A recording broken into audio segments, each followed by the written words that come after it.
Yes breaking news చూస్తున్నాం. BRS social media in-charge Konatham Dilip ను పోలీసులు అరెస్ట్ చేశారు. సోషల్ మీడియాలో రెచ్చగొట్టే వ్యాఖ్యలు దిలీప్ చేస్తున్నారనే ఆరోపణలు వెల్లువెత్తున్నాయి. దిలీప్ ను సైబర్ క్రైమ్ పోలీసులు అరెస్ట్ చేసి సిసిఎస్ లో అదుపులోకి తీసుకున్నారు.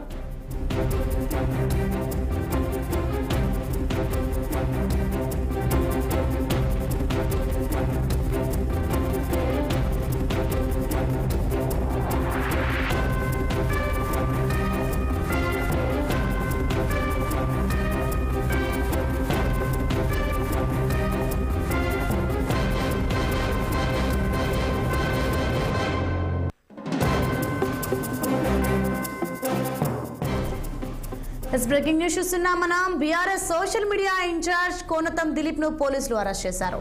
సోషల్ మీడియాలో రెచ్చగొట్టే వ్యాఖ్యలు దిలీప్ చేస్తున్నారనే ఆరోపణలు వెల్లువెత్తున్నాయి. దిలీప్ ను సైబర్ క్రైమ్ పోలీసులు అరెస్ట్ చేసి సిసిఎస్ లో అదుపులోకి తీసుకున్నారు.